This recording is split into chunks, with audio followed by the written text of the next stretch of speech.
Let's pray. Heavenly Father God, I just thank you for this day, Father. I thank you for your Spirit that's here, God. I ask that it continue through the service. God, I ask that our hearts be open, God, our ears be open to your word, God, to hearing a story of a changed life. And I just ask that you would be with us the rest of the service, God. Let us stay in this frame of worship until the end, Father. In Jesus' name, amen.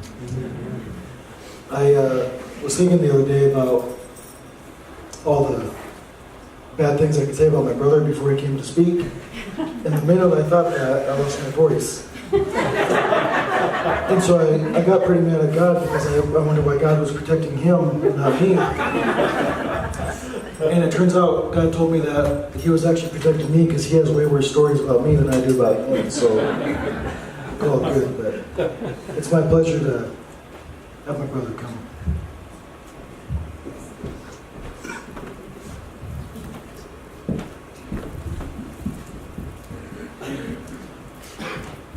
Good morning. Good morning. Any of you who know me even a little bit know that I'd probably rather be anywhere else than up here. I'm going to give it a shot.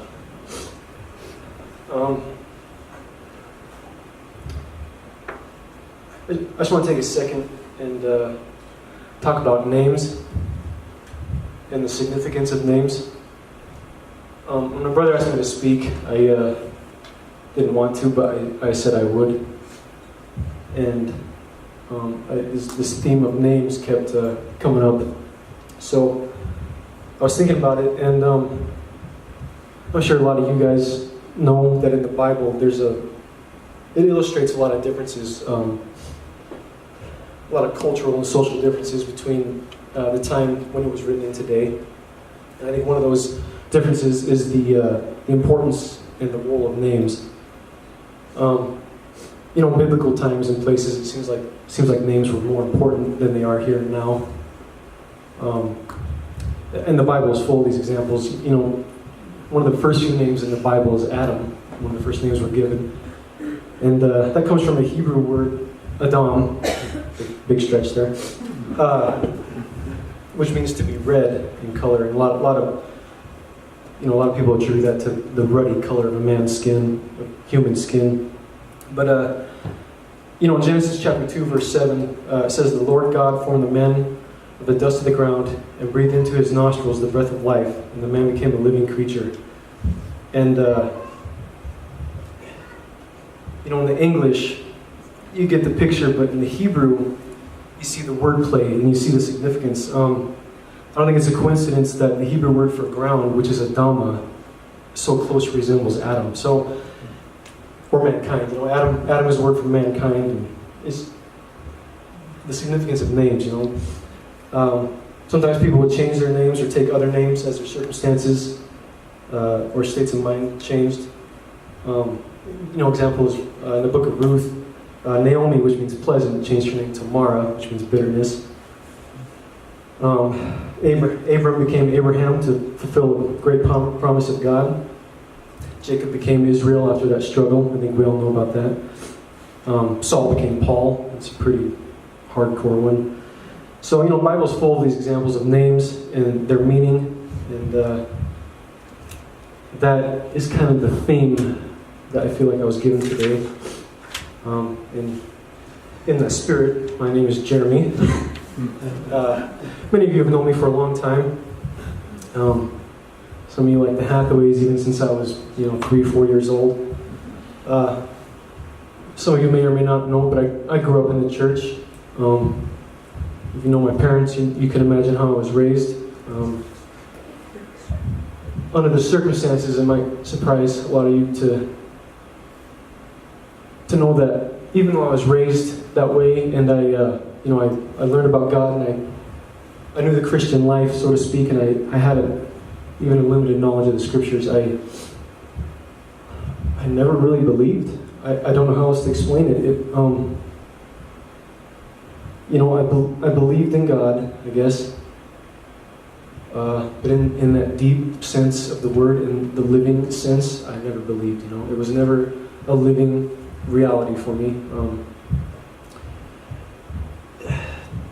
that belief in the scriptures and stuff like that, that was more,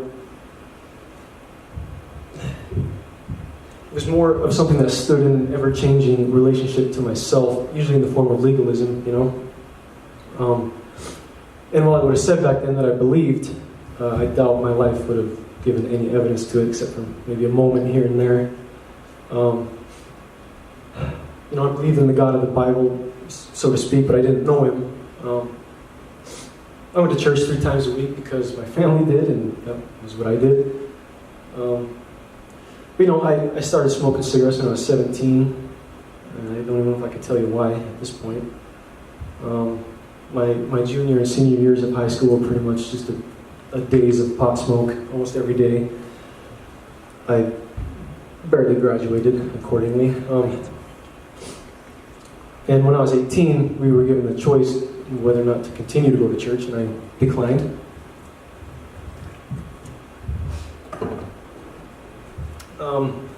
I maintained a belief in God, you know, and I use that word belief kind of loosely, and I use the word God kind of loosely. And as I stopped coming to church and learned about other ideas about God and stuff, I realized, even at the time, I remember, you know, everyone believes in God. His existence is something that they're more than willing to admit to, and you know, they'll readily acknowledge Him. But the concept of a personal God that you have a relationship with, in which there is give and take, and relationships always require things of both parties. You know, in that sense, it seemed to me when I got outside the church, none of that, you know, all that stuff went out the window. The words spiritual and God were interchangeable, and as a result of that, I feel like God's identity gets lost in a manner of speaking. I know He can't really lose His identity, but to us, you know, spiritual becomes synonymous with good, and I don't know where everyone is. I've only been a Christian less than a year, so I don't know where everyone is, but anyone who's dealt even a little bit with spiritual warfare knows how false and how dangerous this synonymity is between spiritual and good. They're not the same thing. And this kind of stuff has led to severe cherry picking, and I found that many people believe in a God of their own taste. You know, it conforms to their standards, their judgments, their comfort. And if I was going to be blunt, I'd say it's a God of wishful thinking. All the people I've talked to, I feel like this is most commonly expressed in a God that will never judge or punish. It's a God of convenience. And this belief in convenience is what I began to blend with the God that I was taught. You know, it's an idea God. And it's what I consider to be a God of human weakness. It's made out of human weakness that doesn't... I'm speaking for myself, you know. Looking back, I realized that I didn't want to live up to things, but anyway, so this is kind of the belief, this is kind of the thing that started happening in me around the time I was 18, 19, 20.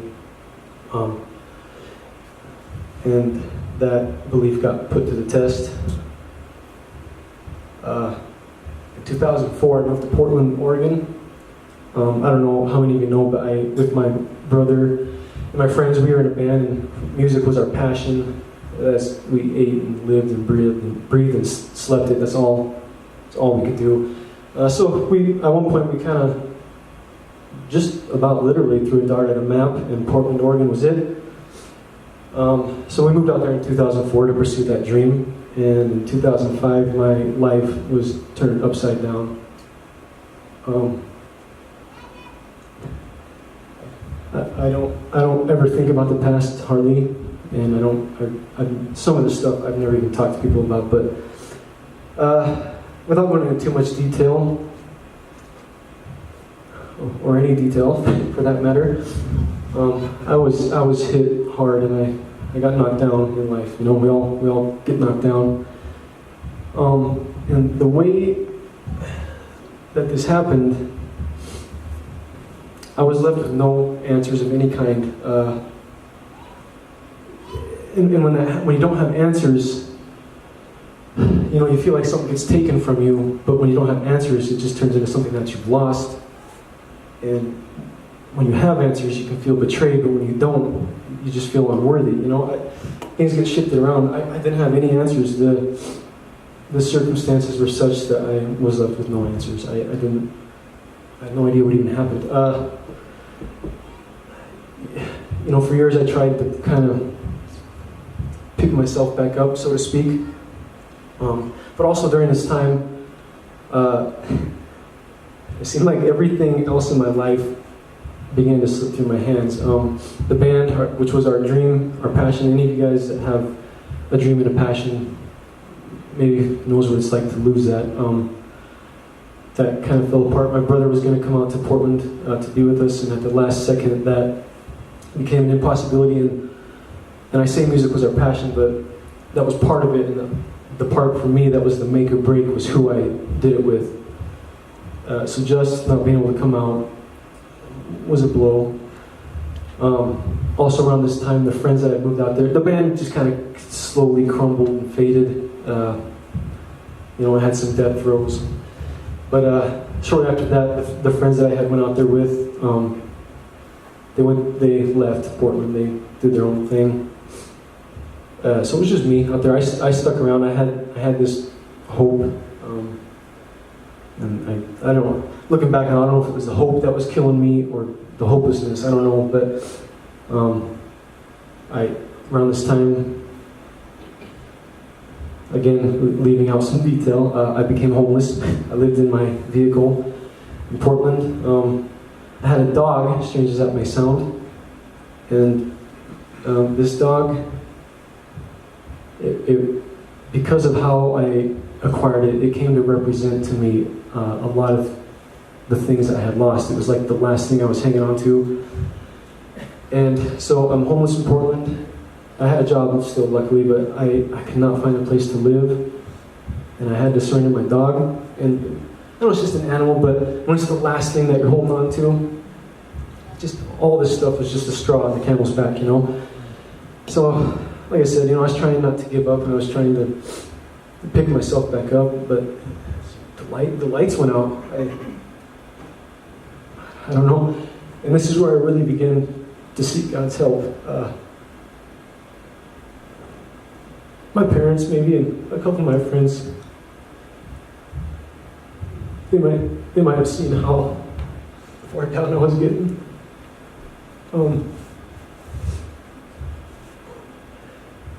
Something had come upon me, and it just went so deep into me, and I was tormented in ways I didn't even know were possible. First, I just struggled to find the will to fight, and I didn't even know what I was fighting against. I didn't know how to fight it, and I felt like I was treading water in the dark, and just barely keeping my head above this water, and I was just this close to absolute despair. I was just gasping, and so my first struggle was with that fight, and I slowly lost that fight. And then after that, it was just to not lose hope, and I don't even know what I was hoping for. I think just anything, something. I just didn't have any answers, and it was a catalyst, and it started this landslide of just, it devastated me on the inside. And it was kind of around this time that I learned something very hard. Like I said, I was seeking God's help, and I was praying, and it got to the point where what I prayed for was just the same thing over and over, and it wasn't for me, it was for somebody else. I just had this fear, and I prayed against it. I asked God to protect this person. And one day, I met with that person to get lunch, and they seemed just kind of off. And eventually I got them to open up a little bit, and they told me a story about something that had happened to them the previous night. And it was exactly what I had been praying to not happen. And They told me with their own mouth that it did. And so where was God? You know? And this is the hard truth I was unaware of. And that truth is found in Isaiah 59, 1 and 2, and John 9, 31, and at least 15, 20 other places in the Bible. And it's a hard truth that God does not listen to the prayers of sinners. You know, when looking for these verses, I found, like I said, at least 15 other examples of reasons why God does not answer prayer, and almost all of them have to do with the presence of sin in the life of the person who's praying. That's hard to accept. You know, I didn't know that at the time, but I think that is why we have to be vigilant always and guard our hearts. You know, like I said, at the time I didn't know that. So the already weakened kind of tower of my belief, it began to crumble and topple. And then soon, there were times when my heart just burned in anger against God.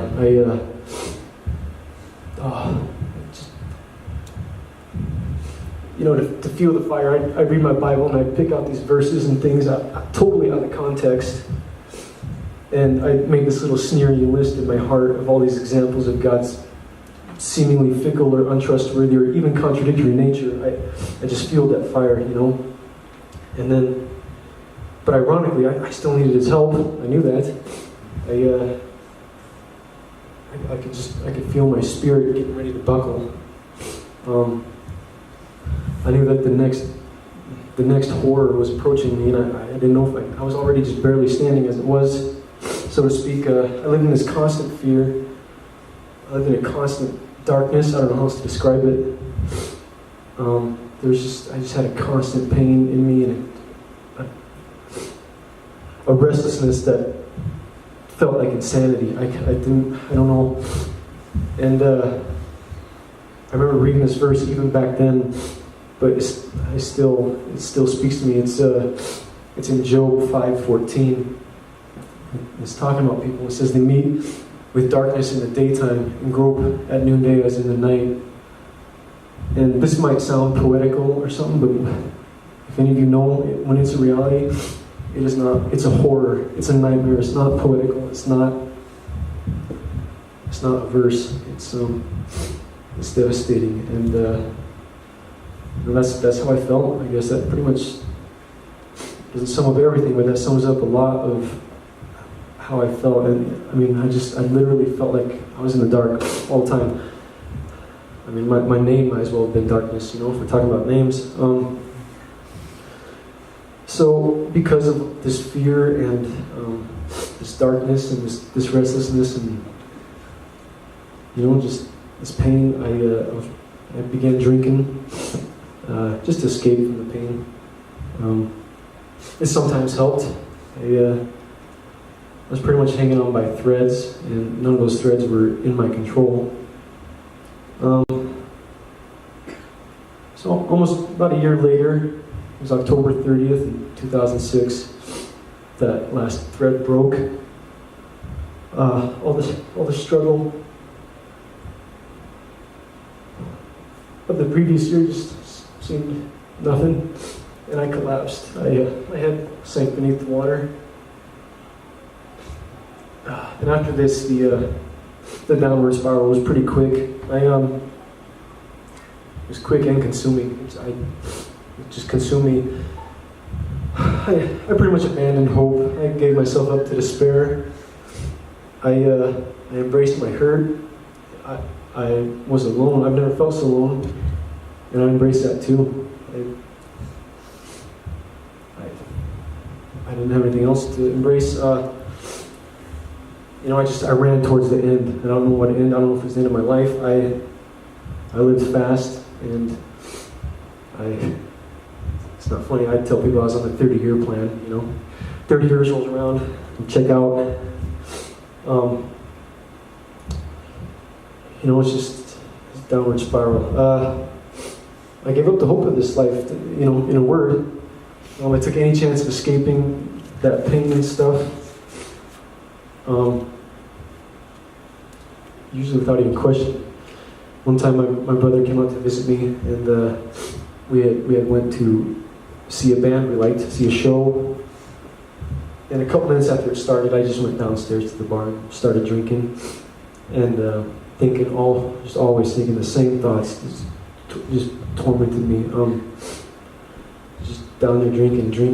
And it was like I couldn't get drunk, I couldn't turn anything off. So after the show, we were all walking down the street, and it was downtown Portland. There's a lot of bustle and nightlife, and amid all that noise and bustle, I heard a voice in my left ear, quietly. It was like it was right in my ear, and it offered me a temporary escape. And I didn't even turn to look at the man whose voice it was. I said yes, and away I went. I didn't question, I didn't look, I just said yes. The slightest chance of escape. Sometime later, my brother and my friends found me, thank God. The fact that they found me, I don't know what they stopped, but I don't know where I would have ended up if they hadn't. I was just so desperate, I didn't ask questions. Drugs, drinking, as long as I didn't have to remember, as long as I wasn't conscious, or at least not sober, my only goal was just to pass out. To not feel, to not remember. I didn't even want to exist, and I just, whatever. I had a friend who got injured on the job, and he had a lot of prescription things, and I don't know if he felt sorry for me or what, but he just dumped handfuls, Vicodin, Flexerol, morphine. I just take handfuls and then chug as much whiskey or rum as I could, and just wait for oblivion. I wasn't doing it for fun. I was as quickly as I could just be blank and not remember or think. That was it, But no matter how many times it happened, it was only temporary. I'd regain consciousness, or sometimes it never even worked. So you begin to seek more permanent means of escape, and I found out what the barrel of a gun tastes like. I felt that cold ring of steel, and those moments when a finger was on the trigger and you squeeze, and you squeeze, it's right there. Obviously, I couldn't do it.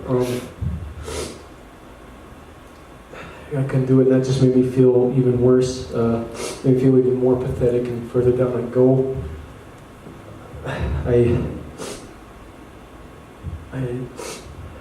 There were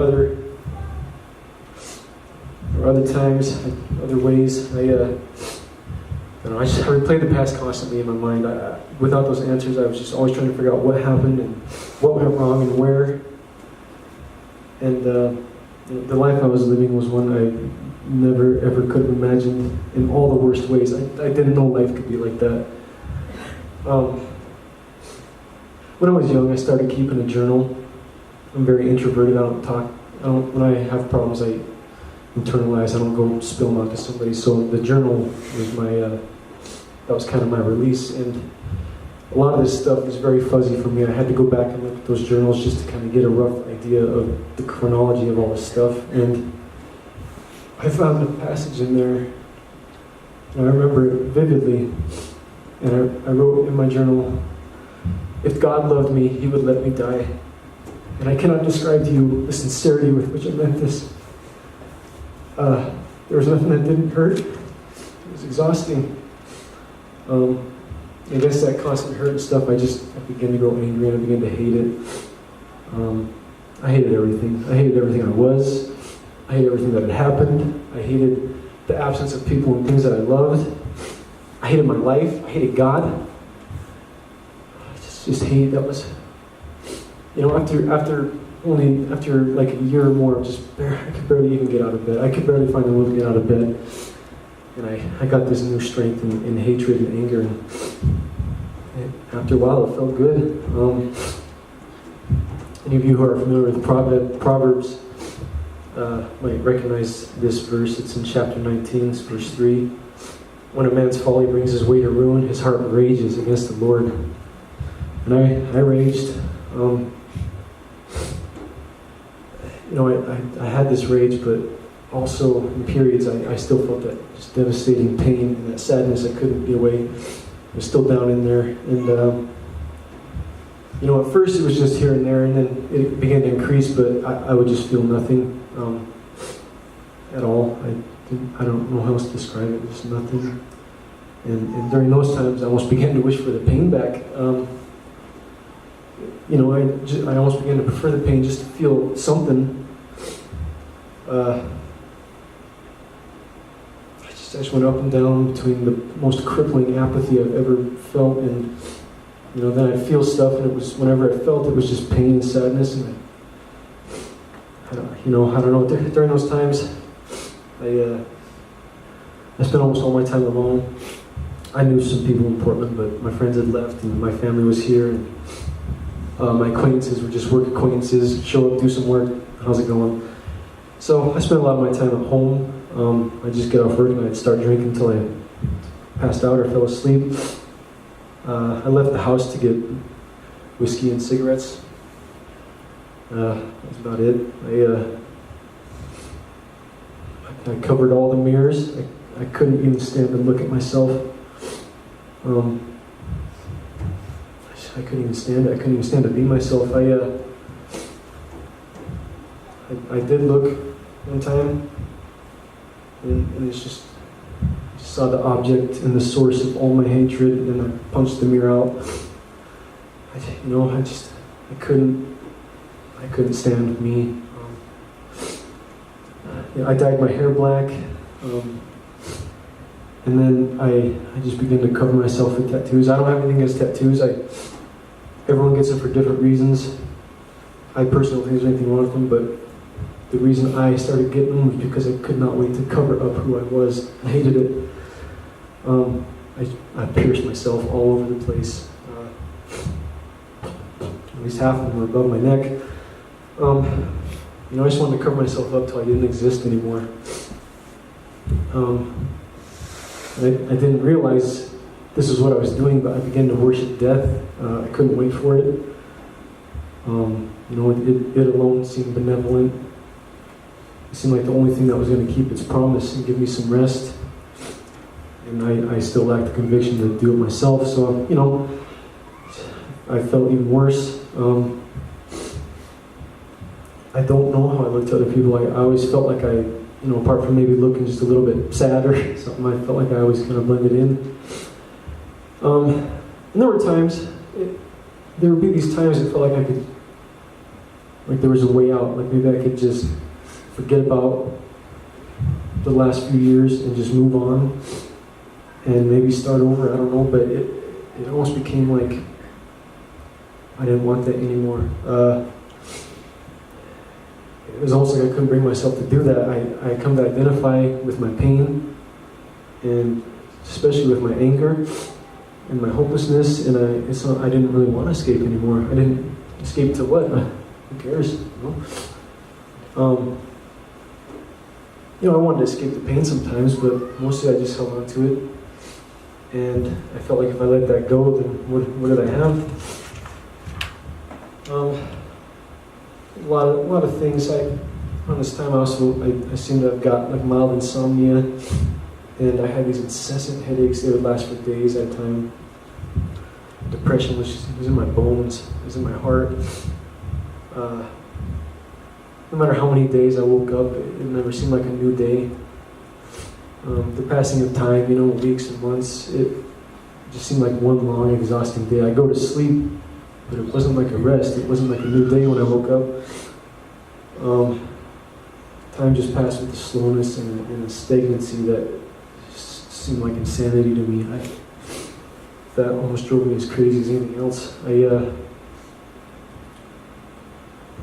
Finally, reluctantly, in 2007 I left Portland, and I went to a small town in Colorado. And the anonymity of Portland was something that I really came to like. It was a comfort. I could hate myself and loathe myself and live that out in anonymity. No one was there that knew me. I was free. I was alone. I was free to hate whatever I want, live how I want to. Colorado was similar, but I became known pretty quick there. Like I said, it was a smaller town, and I began to. In Portland, I just go to my room and drink. Just drink in my room until I passed out. And in Colorado, I started doing it publicly. I drank religiously at a bar there, and being covered in tattoos and piercings. And at the time, I had a really tall black mohawk. I invited some attention, which is ironic because I didn't. It's not why I did it. I did it to cover me, But so that anonymity kind of disappeared, and I just didn't really stop me though. I just kept doing what I was doing. I drank. I fought. I felt good. Sometimes I drank and just sat there. Other times I drank and I just raged. I went to court several times in 1 month. I started raging. One time there were cops parked right there, and I didn't care. It didn't stop me, and I got put in the car.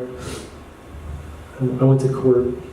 Just the judge knew me on a first name basis, not a good one. Disorderly conduct and fighting in public and public urination and just criminal mischief. I just start to lash out. I lashed out. I remember I was drinking at the bar, and that rage comes up, and when that happened, I just looked for someone to take it out on. So instead of punching the girl next to me, I got up and left. That's not a joke. It come up, and I had to get out or find a dude or something, I went out of the bar, and I could feel it coming up, and I was trying to get around the corner. I smashed my phone, and there was a big wooden fence at the gate, and I just started punching the gate. Just punching, and my friends had seen me leave. They must have been able to tell that I was not okay. I remember there was a guy walking down the street. I didn't know him. I'd never seen him before. He didn't look at me or say anything to me.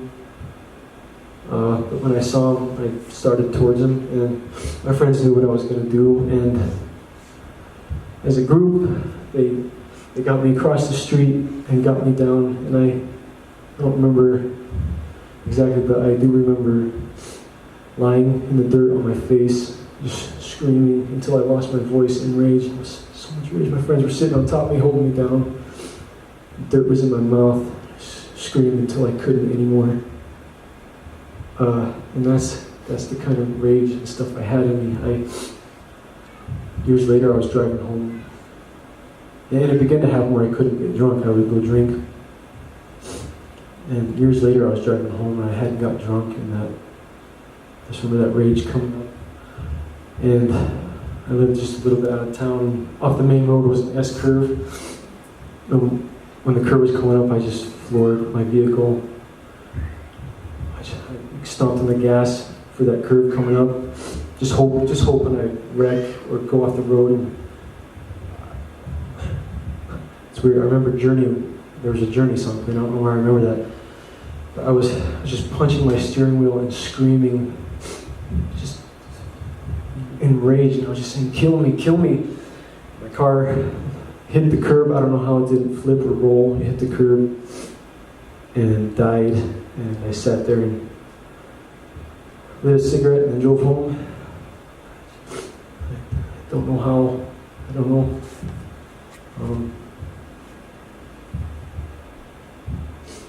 I feel like God spared my life a lot of times. I lived in Vegas briefly, and at one point I was sitting on the curb. I had just bought as much cheap booze as I could. And I was sitting on the curb drinking, and I was waiting for a big truck to come by so I could step out. And I was just lost in this thought, just waiting. And I was totally oblivious to everything else. And I don't know how many times he had said it, but finally someone just said, "Hey man," and it kind of snapped me out.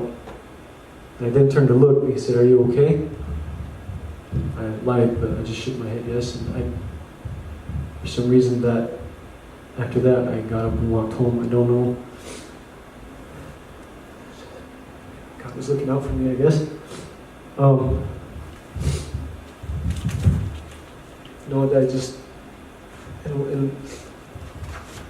a lot of this rage was directed at God, but I think more of it was directed at myself. And I didn't mind the rage. It kept me from hurting. If and when I felt anything at all, it was anger or rage. And that if it wasn't that, I was just apathetic. I didn't care. But in Colorado, I drank excessively. Sometimes I wake up in the yard in the morning, the truck door would still be open. Sometimes I just drink all night and I go home, change my clothes, go to work drunk. I moved from prescription drugs on occasion to cocaine on occasion. Just kind of a downward spiral. I worked as a carpenter 5, sometimes 6 days a week, and I was a bartender 6 nights a week. Later that went down to 5, but I slept about 3 hours a night. This went on for about a year. I lived off energy drinks and cigarettes and bad food. And in my free time I drank. And I went to a doctor's appointment once to get checked for something unrelated, and he was out of the room for a while, and he came back in and sat down and took his glasses off and told me that he was not going to ask me any questions, but that whatever I was doing, I had better stop right now. So I stopped energy drinks, That was hard.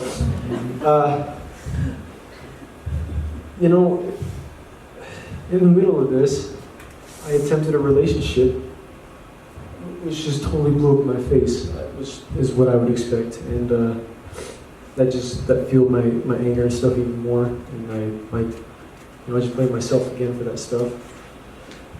This went on for a while, but after a few years, sorry, I'm being told I'm taking a lot of time. At this point, I no longer believed in God. I'd reached a point where I thought, let's just find out. Let's find out if God exists. I was alone in my room one night. I don't know if I was sober or drunk. I can't remember. I called God out. I challenged him. I cursed him to his face. I cursed him with profanity. Part of me was a little afraid, but most of me just exalted my rebellion. I waited and nothing happened. And so that was it. My disbelief in God was a gradual thing. First it was just doubt. I began to explore other sources of knowledge and stuff. I began to carefully answer the questions of existence and meaning and stuff like that. I consumed books on philosophy and biology and cosmology, theoretical physics, evolution. I wanted to know everything. I didn't believe God, not because I didn't want to, but because I couldn't at this point. I could not find enough to believe in God. I'm going to skip some of this stuff. Sorry, I wasn't paying attention to time.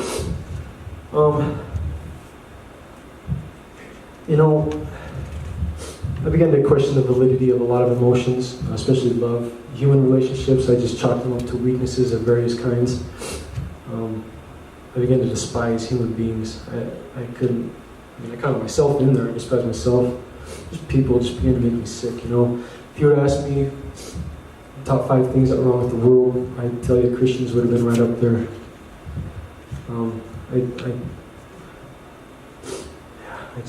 A lot of anger and stuff. But I moved on from this. I reached a point where I felt like I'd kind of come out of my darkness. I felt like I could breathe again. I felt alive. I'm kind of shortening a lot of stuff. I just wanted to be a good man. When I came out of it, I came out with a different perspective, and I just wanted to be a good man, and I began to really search and look and try. I just want to be a good, honorable, noble man,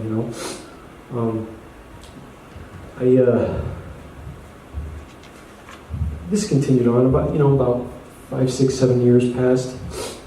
I ended up back here in Billings working for myself. I thought I did pretty good for myself.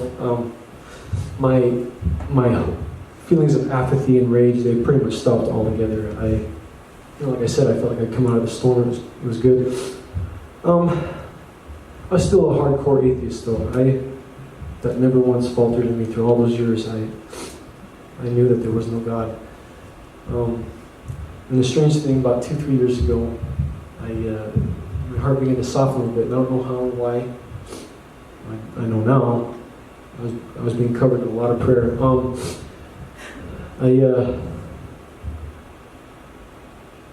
I began to seek peace in my life. I just had this dream of owning my own land and sun going down, and just me and my dog. I still didn't need people. So I kind of almost started shifting from an atheism to like a mild agnosticism. There could be a God. There might be a God. Whether I could know him or not was a different question. But then also around this time, very weird things started happening. Guys would come up to me that I knew, but not really, and they would start talking to me about Jesus like it was the most nonchalantly. I'm just like, wait. First of all, let's determine if God exists. Don't determine if Jesus existed. But they're just so nonchalantly, and these things began to happen. And also, several years ago, I feel like I pulled myself up. I quit drugs, I quit drinking, I quit smoking, I quit chewing. I just quit everything. I went through very long periods of the most extreme celibacy. I really reined in all my vices. I quit all of them. And those were my things against Christians. They'd always, their testimonies, oh, God help me quit drinking. I'm like, who needs God? I did it myself. I did all that stuff myself. Around this time, out of nowhere, I began to have the worst. I've been off nicotine for years, and out of nowhere, I was having the worst cravings. It was very strange. I couldn't even resist them almost. God was showing me my weakness, the weakness of my own flesh. I couldn't even do it. And then, I'd have moments of introspection. I was examining my beliefs, and they seemed to not cover all the bases. My truth was beginning to fail me, and I can't go into that stuff right now, but Sharon and I, we used to get together and rock climb, and she wanted me to do this Bible study. Well, she told me that she came to Christ, and I'm like, are you kidding me? What? That was my reaction. I shook my head, another one bites the dust type of thing. She wanted me to do this Bible study, and I said no. I don't know how many times, but finally I agreed, very reluctantly, and I started doing it angrily. That's the other thing. After years and years of being okay, I'm doing this Bible study. I'm struggling with nicotine. I'm feeling that anger come up again like it used to. I work by myself, and sometimes I have to go in my trailer because I don't know if I was going to start punching stuff again. It was blowing my mind. I don't know where this stuff was coming from because I thought I had beat it. Anyway, I was doing this Bible study, and it just made me angry every time I did it. Told me what a piece of garbage I was, a sinner, all the things I've done against God. And I was like, I haven't done those things. I haven't killed someone. By the grace of God, I never killed someone driving drunk. But I wasn't guilty of this and this and this and this, and so there was this conviction. One of the jobs of the Holy Spirit is to convict you, and He convicted me, and I did not like it. I stopped doing the Bible study, but I couldn't get that out of my mind. Deep down in me, my inner man was very offended and angry, but deep down in there, I don't know how to explain it, but I knew that it was true. I don't know how else to describe it. It became a line in the sand, and for weeks, I circumscribed that line, and I knew, as much as I didn't want to, I knew I was going to have to cross it sooner or later or walk away. And I'm still arguing with God about my innocence. I'm not guilty of all these sins. I didn't believe in original sin. And it's as clear as a picture. I can still recall it. God showed me my heart. Just like a picture, and it was black, and it was hard. It was the blackest thing I'd ever seen, and it shocked me. And then he showed me my sin, and it blew my mind. That's when I realized that there are sins, which are these acts, but there's sin, and that's a disposition. That's the original sin. It's that claim to my right to myself. Everything I had done in my life, I had done to the false idol of myself. I'm shortening this. I had other... God showed me, I don't know how else to describe it. I couldn't get the pictures out of my head, and I just knew deep down beyond anything I'd ever known that it was true, and it frightened me. I resisted it. Weeks went by, but still somehow, I don't know why, I was listening to sermons and things on my iPod, arguing with them, and finally one time I was by myself. I was up on a ladder, and this point came in the sermon, and the preacher offered up salvation through Jesus, and I stood up on that ladder, and for the first time in maybe 8 years, I began to cry, and I accepted Christ, and it was strange because it was reluctant. I accepted him, but it was still reluctant.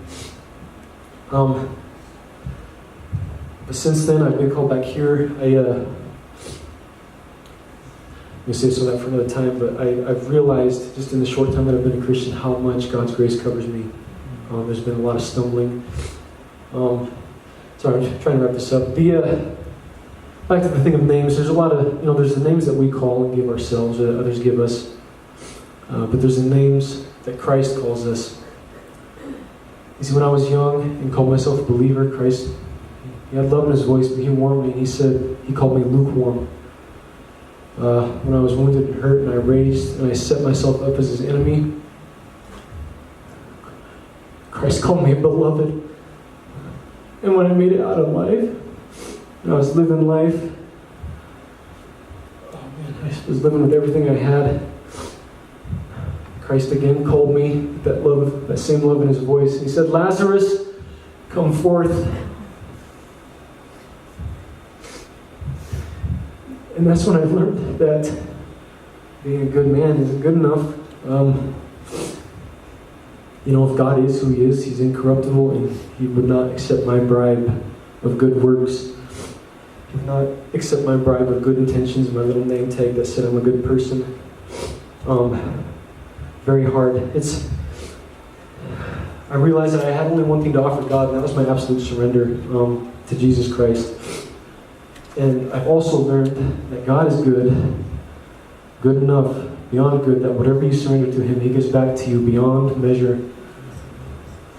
And like I said in the beginning, my name is Jeremy, and that comes from a Hebrew word meaning God will raise up. And God has raised me up, not from my worst, but from my best. Any man can raise himself up from his worst. You can find a self-made man on every block. He raised me up from my best, which before him was nothing. It was still death. He raised me up so that I may lift up the name of Jesus. So that at the name of Jesus, every knee should bow on earth and in heaven and under the earth. And every tongue confess that Jesus Christ is Lord, to the glory of God the Father. That is why he has raised me up. We are in life required to accept certain hard truths. There's pain, there's unrequited love, there's loss of all kinds, there's death. Our God is a God of real life. He requires us to accept certain hard truths. That we're sinners, that we're enemies of God until we come to Christ, that Christ is the only way to God. These are hard truths. But there's a difference. Accepting the hard truths of life don't change them. You can accept death. You can accept the hard truth of death. You're still going to die. The difference is, after you accept the hard truths of God, it changes everything. It will change your life. It will change your death. It will change the meaning of everything you experience. It will change your heart. And the reason why is because just beyond those hard truths once I accepted them, just beyond them, is a love and a hope and a life unlike anything I've ever known. And they have a name, and this is the name above all names, and that name is Jesus Christ. The Bible seems nonsensical, but the more I read, the more I see my own life played out in it, with an almost freaky likeness. And that's because human nature doesn't change, and that's the fall of man. But more importantly, God doesn't change.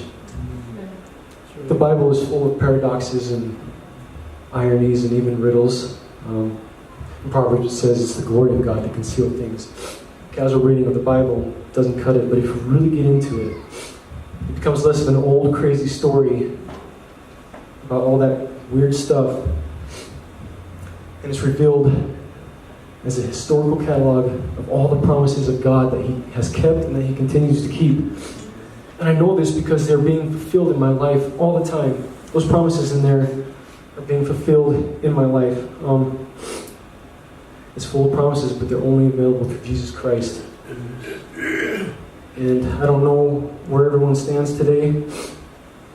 There are lots of promises in there, but they all start with the promise of salvation. If you want these promises, they require surrender. They require kneeling. No matter where you are with God, there's always more promises to be had. Many of you may not know, but I have on my knees tattooed, never kneel. In my pride and my strength, I tattooed, never kneel on my own knees. So I know how hard it is to kneel and surrender. But Christ knows this too. He knelt and gave up His divinity to come to earth as a human. And once there, He knelt again and gave His life. So He knows how hard it is to kneel. He knows what you're going through. Christ knelt and gave His life, but He took it back again to give it to you. So if anyone needs these promises, if you want to come, I know how hard it is, but I will kneel with you. And our pastors will pray for you. Thank you for listening to me.